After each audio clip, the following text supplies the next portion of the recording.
ये मामलात नेगोशिएशंस के, बातचीत के, और जो एक मेन इस वक्त इशू है पाकिस्तान में वो तो यही है कि PTI and versus the government / establishment बात आगे कैसे बढ़ेगी।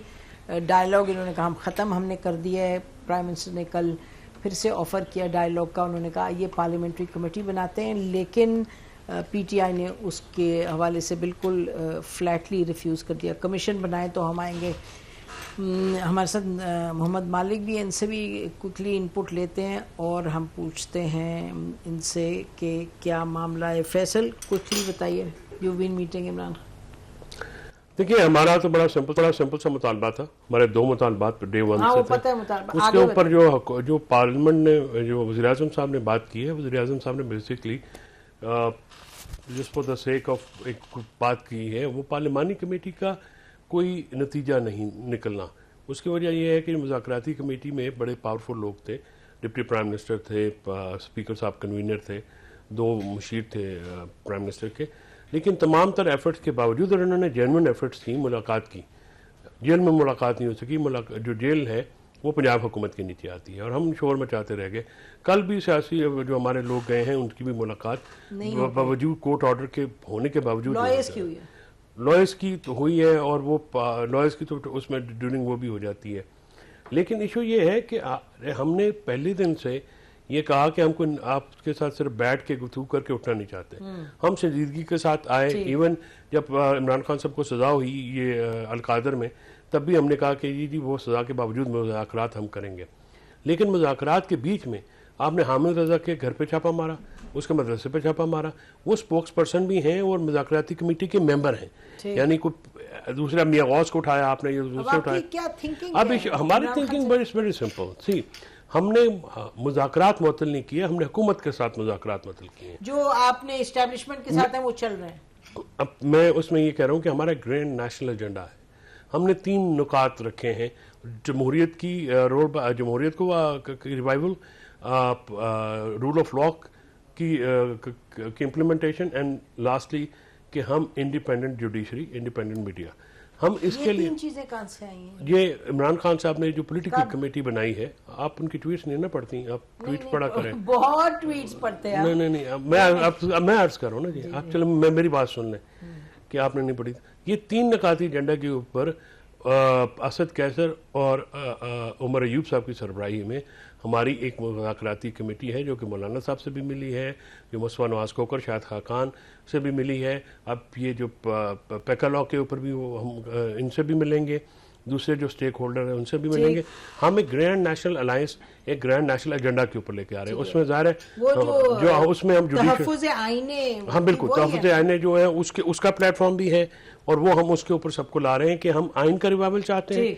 हम इस एजेंडा के ऊपर एक ग्रैंड नेशनल अलायंस अपोजिशन का बनाना चाहते हैं, और इस बार PTI जब निकलेगी तो हमारी ये कोशिश है कि हम अकेले ना हों। उसमें पाकिस्तान के जो स्टेक होल्डर्स हैं, वो पॉलिटिकल जमातें हैं, वो लॉयर्स हैं, वो साफ़ी हैं। मौलाना फजल रहमान साहब के साथ तो देखिए, अभी तो ये इनिशियल मुलाकातें हुई हैं। मौलाना साहब की तरफ से अच्छी मुलाकात हुई है। मौलाना साहब ने फ्रैंकली स्पीकिंग 8 फरवरी के बाद जो है काफ़ी ओपन रहे हैं, और जो शिद्दत थी दोनों पार्टियों के ताल्लुकात तो में। अब आपका शिफ्ट इधर हो गए हुकूमत। हाँ, हमें ये पता, हम ये चाह रहे थे, और लोगों को भी हम ये दिखाना चाह रहे थे कि हम पे बहुत दबाव था, हमारे कारकुनान का भी और आपकी लोगों की तरफ से भी, कि हम सियासी कुव्वतों को बातचीत नहीं करते, लेकिन हमारे कारकुनान के दबाव के बावजूद वो नहीं इंडल्ज होना चाहते। हमारे शहीद हुए हैं, लोग मिसिंग हैं, जख्मी हैं, फिर भी हम बैठे, लेकिन हुकूमत डिलीवर नहीं कर सकी।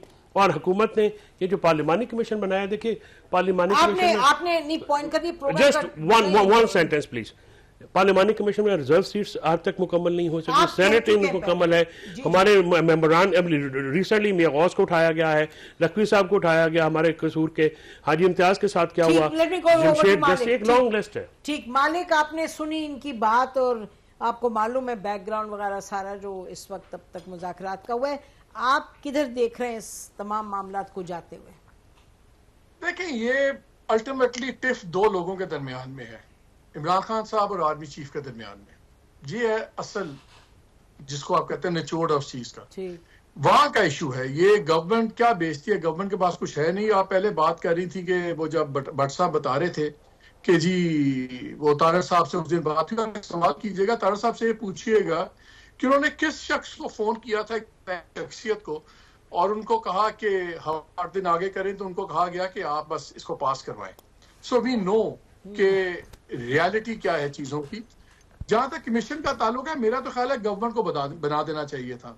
May 9 में बना देते, उसमें तो ये एक्यूज है ना, May 26 नवंबर में तो बनना नहीं था। और कमीशन नसीम कौन से कितने कमीशन बने हैं, कौन सी एक 4-5 माह इन्होंने जी सॉरी मालिक, कमीशन खेल लेना था, गवर्नमेंट ने खेल लेती, 5-6 महीने इनको मिल जाते और आराम से। लेकिन यहाँ पे असल में ईगोज इतने ज्यादा इन्वॉल्व हुए में कि कोई ये नजर नहीं आना दिखना चाहता कि शायद मैं 2 कदम पीछे हट गया हूं। और अल्टीमेट जो ये चीजें, ये मुज़ाकरात भी किसी और मुज़ाकरात के नतीजे में शुरू हुए थे। बेशक और ये जो 7 मुज़ाकरात हुए हैं वो भी चलते रहे। क्या बुशरा बेगम की मुलाकातें नहीं हुई? बिल्कुल हुई हैं। अब गौहर साहब की एक मुलाकात होगी, आर्मी चीफ से, सारे इतने एक्साइटेड हो गए, इसे पता नहीं क्या होगा। ये अल्टीमेटली ब्रोक एक नेगोशिएटेड सेटलमेंट बिटवीन 2। कौन करवाएगा ये देखने की बात है। बाकी ये मामला अभी ऐसे ही चलेंगे, कुछ ऐसे ही लग रहा है। वन क्विक लाइन, अकील आप इसमें कुछ कहना चाहते हैं, क्योंकि गवर्नमेंट की पोजीशन तो बड़ी क्लियर है, but if you want to add something. जी बिल्कुल, मैं इसमें ये ज़रूर ऐड करूंगा कि जमहूरी रवैयों को आगे बढ़ाते हुए पीटीआई को अगर मुज़ाकरात के सारे इस अमल में सियासी जमातों के साथ ही बैठना पड़ेगा, इंतशार जलाओ घराव की सियासत उससे तर्क करना पड़ेगा और जमहूरी रवैयों को अपनाते हुए इसी मुज़ाकराती अमल को या इसी मुज़ाकराती अमल का के साथ बैठते हुए, इन्हीं जमातों के साथ बैठते हुए तमाम तर मसाइल का हल तलाश करना पड़ेगा। ठीक है, इन्हीं जमातों के साथ और इस्टेब्लिशमेंट के साथ, क्योंकि उधर मसला मेरा ख्याल है जो मालिक ने कहा उसका बयान कर दिया, जो कोर ऑफ द इशू है। तो बहरहाल भट्ट साहब, ये आप अग्री कर रहे हैं, कोर ऑफ द इशू तो यही है ना, 2 इंडिविजुअल्स हैं, ऐसी बात बनेगी। तो चलें जी, इस पर बात करते रहेंगे और उम्मीद रखेंगे कि जो असल डायलॉग हो रहा है, जिसके बारे में कहा जाता है कि दूसरा राउंड भी हुआ है, वो बात आगे बढ़े और कहीं ना कहीं पाकिस्तान को ब्रेक मिले इस तमाम टेंशन से। हमारी तरफ से इतना ही। खुदा हाफिज।